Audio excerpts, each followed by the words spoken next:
Okay, so I'm recording this video for my mate Mario, who doesn't have a fucking clue how to play Kerbal Space Program, and so I'm going to make a video that will just give you the basics of how to get a fucking ship straight into orbit, and I'm not going to go into any kind of crazy details on anything. There's millions of other videos out there that go into crazy detail. I'm just going to keep it as simple as I fucking can. So, first thing you're going to need is a control point, so I'm going to make Sputnik. So, I'll call him Sputnik. Little satellite to go around orbit, so you can't do anything without any kind of cockpit or control station, so this is a, what do you call them? Whatever, probe section. Now, so I'm just going to put it, again, trying to keep it, there's so many fucking different things, like I'm used to the campaign where you're limited, but I'm going to try and keep it to the most basic bare bone parts. So I'm just going to put a little base on it. This is just simple as hell, just so I can attach a few little fancy little things onto this to make it look like a satellite dish, really. Alright, so it's Sputnik, so we're going to go to science and we're going to give it 3 little aerial things for the crack. So I'm going to press this and give it 3. Boom. And then I'm going to give it solar panels. I'm going to give it 2 on this side. Boom. And I'm going to give it battery pack. So this is your electricity. So solar, obviously, with you can recharge your solar battery packs using solar panels, and you need your electricity to fucking do anything. So if you run out of electricity, even if you have fuel, even if you have monopropellant and so on and so forth, you can't do shit. So yeah, make sure you've got panels on your damn ship, or at least battery power, so that you're not stuck with it after doing awesome fucking maneuvers to get somewhere. Then you're out of electricity and you can't do shit. So this is going to be, yeah, that's pretty much it. This will be our satellite. It isn't actually going to do anything. It's just going to be in space. There's no real science you can do on satellites. I could fucking throw something on it, but whatever.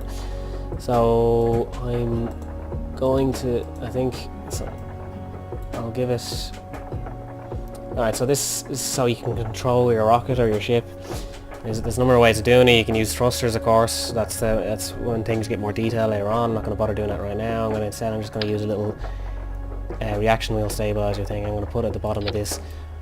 I could put a rail store in the rocket, but I'm really doing it up here for aesthetics, so that the satellite, once it's launched completely, will look kind of like this in space. So you're going to think you're working backwards if you think about it this way. Right, so I'm going to, because this is going to be the top of my satellite, obviously I'm going to want to have that separated at some stage. So here's my separators.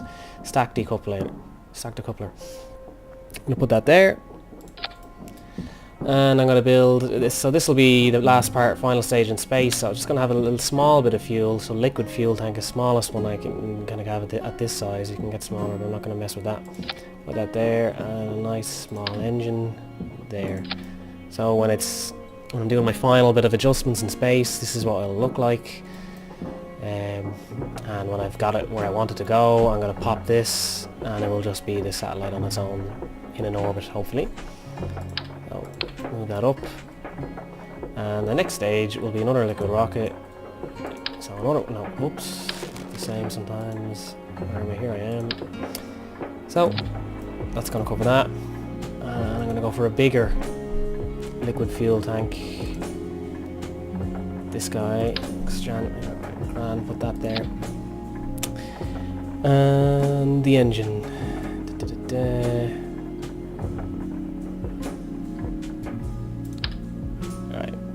I don't need to get too worried. So that's that. Oh, it starts to look like a rocket now, blah blah blah, but you want to, this is going to be my mid stage, so for taking off I'm going to want to use solid fuel. So the difference between solid fuel and liquid fuel is solid fuel, which is these guys, etc. They can't be, once you've ignited them, you can't unignite them, you know what I mean? You can't turn them off. So you've no control over it. It's a massive explosion and you're just being sent up. So you use it just for launching and then you get rid of the fucking things.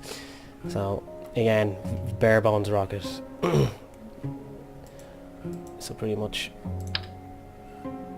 straight up. And my solid fuel booster is going to go under it. So yeah, this is my rocket. So that will control it. Do I need anything else? I could, for the crack, give it some wings, but I don't think it needs it. I've got the inline reaction thing that will help turn it, but I'll give it some wings first, just for the crack. I'm gonna hit 4. The bottom here. I won't be turning with this. I'll probably just be going dead straight with the solid, so there's actually really no reason for them. I'll put them up here, maybe help me turn when I'm gotten rid of that. So on the right here, you want to always make sure it's going to be, this is a basic rocket, so you don't have to worry about it. And first things it's going to launch is the bottom thing, so I'm going to launch this solid booster, and then when that's run out of fuel, I'm going to hit this. You can, if you want, you'll hit that, and then you'll have to hit space again to launch your liquid rocket. So what I'm actually going to do is put that all into the one stage, so when I launch it, when I get rid of this guy, the engine is going to fire straight away on this. So when that's run out, I'm going to launch this. I think I'll keep this separate though, just so you see the difference. And then the next thing is going to be the small engine, and then we have the final satellite. Alright, so I'm going to launch. Right, so here's the rocket. Yeah.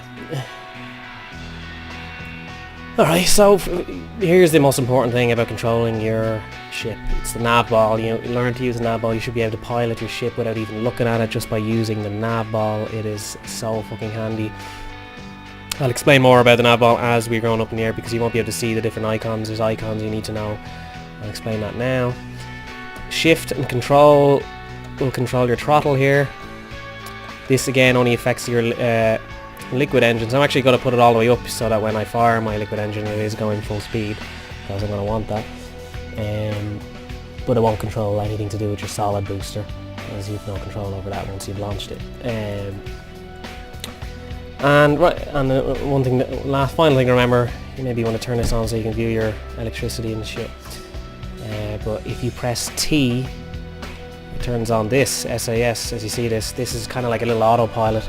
It will try to keep your ship in the same position it's in when you press T. So if you want to maneuver the ship, take T, press T again, take SAS off, turn the ship the way you want to go, press T again to keep it, let it autopilot, try and keep it in the same place. It's not perfect, but it's very handy. So, right, so I'm going to hit space, SAS is on, it's right in the middle of, like, that's pointing dead straight up, as you can see, which is grand where you want it, so I'm going to go launch. Right now, as you can see, this you got an icon here. You can't really see it, it's a bit obscure, but you have one icon to show the direction your ship is actually moving in, and there's another icon that'll show the opposite of that, like where you're moving away from. And then that way you can, without looking at your ship, you can always you can visualize what way it's pointing just by using the nav ball. So I'll get more into that later. So I'm just going to go dead straight up and press T. So I don't actually have to do much here. I could control my ship WASD, as you know, but because I press T, and it's a pretty straightforward design, it doesn't need to do anything, so I'm going to leave it.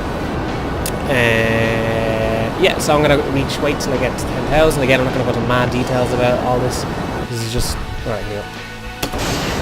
That's my speed, I have velocity speed, as you can see, they've got it. So once this hits 10,000, I'm going to turn right, and then you're going to turn, if you look at the nav ball here, 90, that's where you want to turn. I'll explain later, but that's where you want to turn. 10,000, so I'm going to start turning, take off T. I'm going to go just halfway here first. Press T here. It's most stable. You see that this is the direction my ship's moving, and it's slowly. It's not actually, my ship isn't moving where I'm pointing. It only will be now in a minute when this matches up. So I'm moving in a 45-degree angle up. So, and on the 90 degrees line, I'm going to stay on that line. So when I press M here, I get my map view, and then first thing you want to do is tick this, so you get your nav ball up again. And you want to check here. Alright, okay. I'm slowing down using control. So I don't have to worry about it in here. I'm going to pause and try and explain. CAP here, this is your apoapsis. You want to get, this is the highest point of your orbit. So the game has predicted where I'm going to be, judging by how fast I am and where I am, and so on and so forth, if I've turned off my engines now, I've paused the game, as you can see. If I don't do anything, I will end up crashing into the ocean here. And That's what you want to basically do is turn this into a circle around kerbin so that you get an orbit. So AP apoapsis, that always represents your highest point.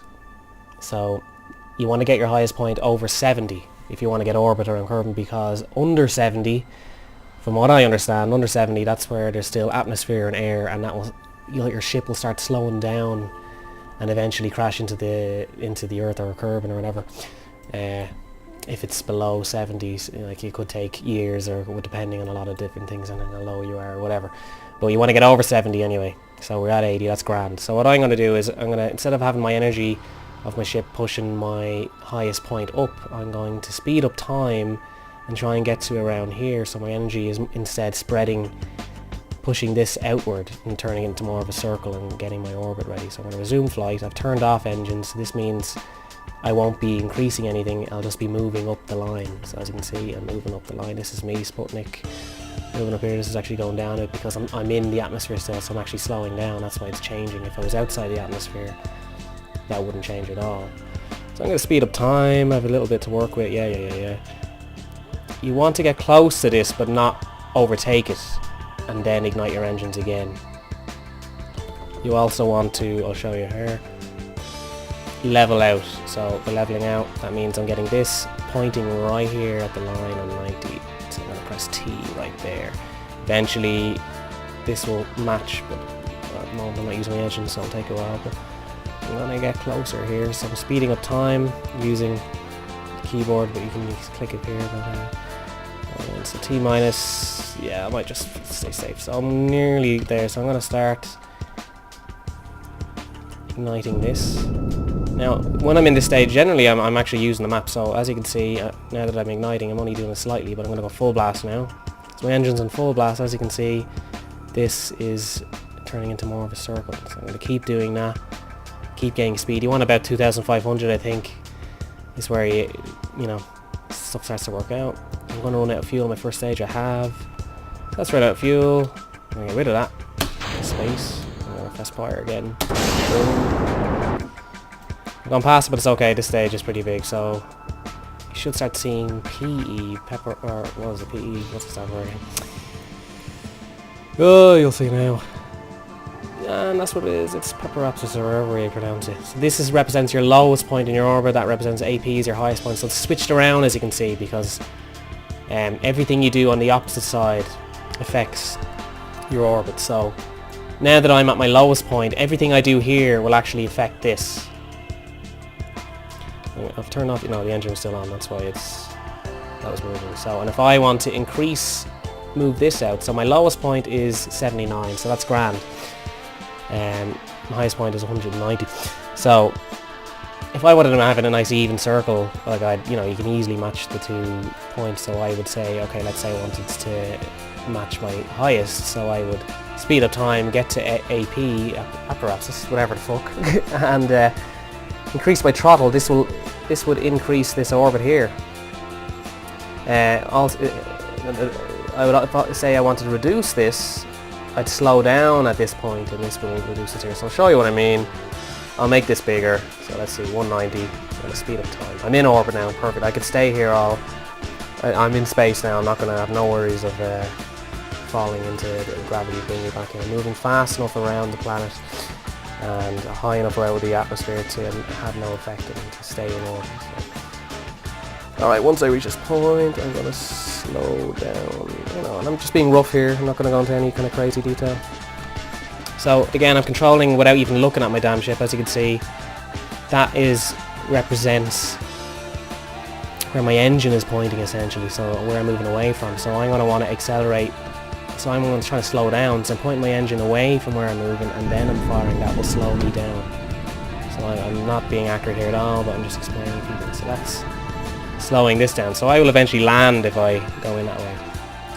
If I move to the other side, and again, I'm not being accurate, but this is the way I'm moving. Plus I'll speed up if I ignite my engines now. This is moving out. So let's see, 190. You only need, once you're finally in damp space, you don't need to use a hell of a lot of fuel. You know what I mean? Slight bits of thrust make huge adjustments on the other side of the planet.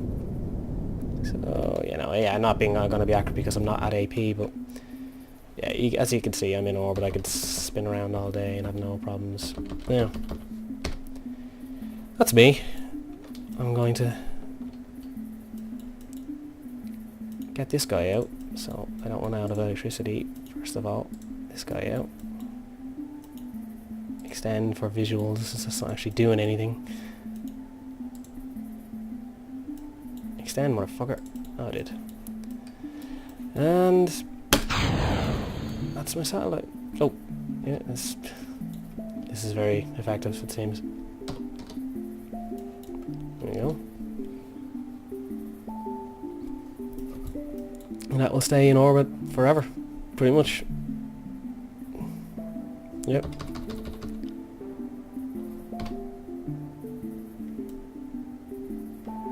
And these solar panels will automatically try and point at the sun, so they're handy.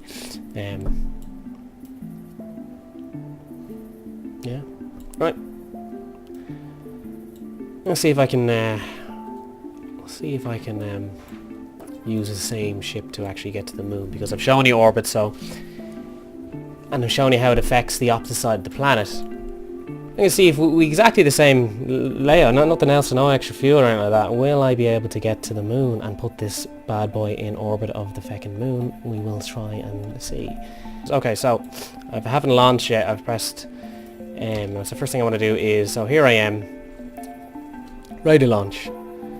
Basically, you are going to launch into space and you're going to end up around here, and that's when you're going to start doing the same thing you did to get orbit around Earth, but you don't stop. So when your point starts reaching here, instead of, you know, stopping when you get a nice circle, you keep going and keep pushing your furthest away AP out as far as you can. The idea being that it'll intercept here.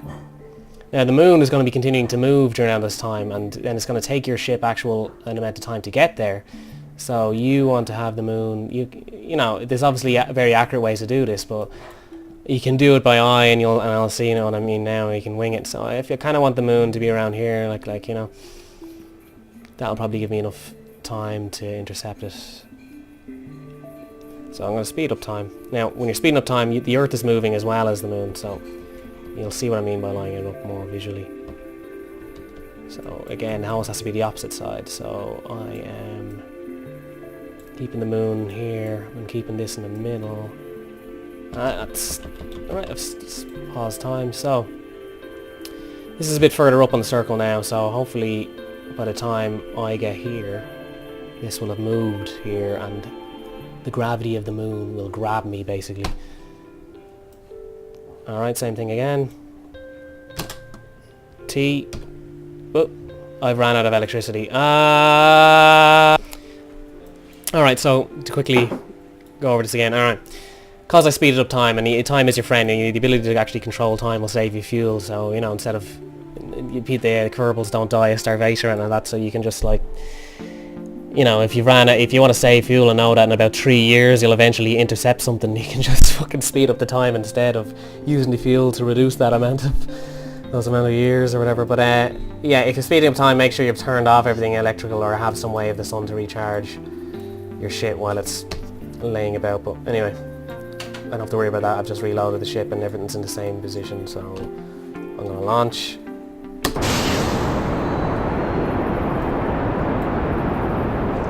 Oh, I didn't press T, pressing T now.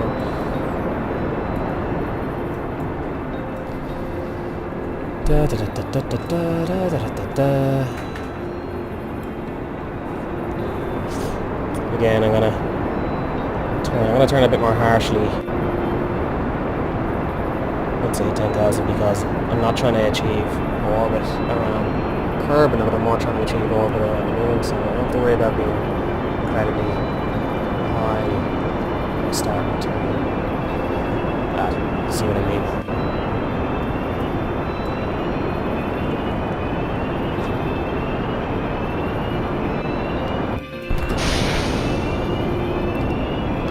Oh, turn on the throttle. Press it all the way up. Take off T. Let's not turn.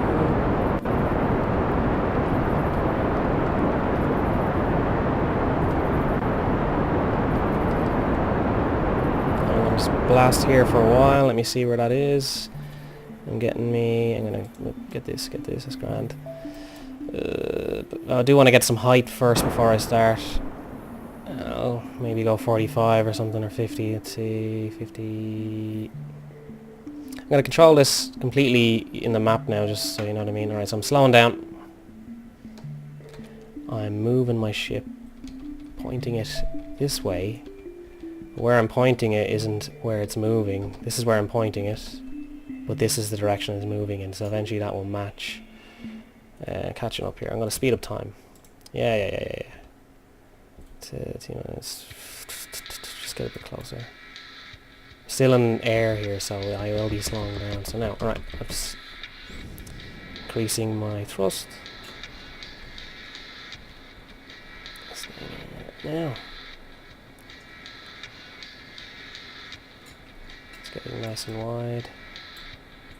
Nice and wide. Getting a good bit of speed. So you want to be getting about 3,000, I think, if you're hitting them. Alright. That means I've run out of fuel, so you can't do that from the map. Launch again. Back to here. Highest point is moving away from me. This is going to become my lowest point any minute now. Alright, so I've started to achieve orbit, but that's not what I'm going for now. I'm actually wanting to push this away. So I'm trying to push AP all the way up here. And hopefully this will then intercept. You see what I mean? So again, everything I do here affects this point. So I'm actually... Here we go. I'm going to start slowing down. And boom, there we go. Alright, so I'm going to actually... I should have started slowing down a bit sooner. But what this means essentially is I will get caught in the moon's gravity when I hit here. Moon encounter. So it's looking like I might actually smash into the fucking moon. So I don't want to do that. So I'm actually gonna... Now I'm probably still being slowed down. Where am I? What height am I at? 65 now. I'm going to slow her down a bit. So I'm now pointing, as you can see, I'm had the engine's pointing in the direction I'm moving, so that I will slow down. I can press T here. Oh, well, that T was already on, but it doesn't matter. Press T again. And go back to map so I can see. I'm going to slow down a bit. And there. So there you go. You can see my the pepper raptors, or whatever you call it, PE. That's going to be the lowest point of the orbit I will get into when I get around the moon. Now, I'm not going to get into orbit automatically in the moon. What's going to happen here is, if I don't do anything with my engines, I will fly off here. I'll get caught in the moon's gravity for a time, but I'll eventually get flung out from the moon's gravity and probably then get re-caught in Kerbin's gravity. So I'm going to have to slow down once I get caught by the moon's gravity to stay around the moon. So I'm going to... That's it. And I'm travelling to the moon now, essentially, and I'm not using any... Whoa, a very little fucking fuel left, so I don't know how this is going to go. We'll see now if I can achieve orbit. So I'm just going to speed up time. Oh, I'm going to turn on my fucking things because you speed up time and then you run out of electricity and your day is ruined. Should be. Extend this, purely aesthetics.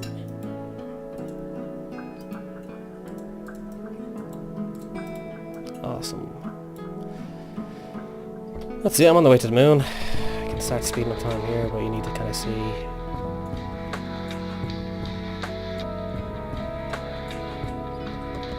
What I really want to be is watching it here, so I'm going to watch it here. Speeding up time, using the keyboard, it's easier. Get ready to slow down time, you don't want to go overboard. Zooming in, zooming in. There we go. Things will change once I hit this point, you'll see what I mean. Boom. Alright, so I'm actually moving this way now. That's my lowest point of the orbit I'll be around the moon. The moon's caught me, and I'll get flung out here. So I am going to save to be as fuel efficient as possible. I'll wait till I get to the lowest point, then ignite my engines and slow myself down as much as possible, and hopefully this will wrap around the moon. So I'm going to speed up again, speed up, slow down, slow down, slow down. Boom. So T, as you can see, where's the moon? Where's the fuck? There I am. Now, here Here we go, last bit of fuel, let's see what it does. Can I do it? Here's my fuel, can I do it? Can I do it? Can I? Yes! Right, I'm slowing down, I've achieved orbit around the moon and I have a little bit of fuel left, so let's see how aesthetically correct orbit I can get, you know what I mean? At the moment it's a bit of a wonky thing. Let's slow down as much as I can. And can I get a nice circular orbit? 107. And I'm out of fuel, but that's grand. Oh, so I'm with the same rocket I got into orbit, I'm now around the fucking moon, so that's pretty cool, I think. So that's that. I can take off that, and spin like crazy. I'm not actually accelerating time here, this is actually spinning that fast in real time. And I press T and that slowed it down. Alright, that's it, I'm around the moon. Let's see my orbit. Whoa, that's fast. So yeah, the only other thing to tell you is like, okay, let's imagine I wanted to land on the moon and I've created the orbit here and I was you know, flying at this point. Obviously all you're going to do is keep slowing down until your highest point, or if you're at here at the lowest point, eventually intersects the moon itself, and that will then you'll kind of see where you're going to land that way. So the rest is for yourself to work out, but very quickly give you an idea of how to actually get things going in Kerbal Space Program. The rest is for you to kind of work out the details. Really straightforward stuff. I skipped over a hell of a lot of fucking details and explanations as to why you do certain things. But follow this and you'll be able to kind of achieve things a lot quicker than, you know, if you're just trying to search for YouTube videos that are like 2 hours long and go into crazy details and you want straightforward answers. So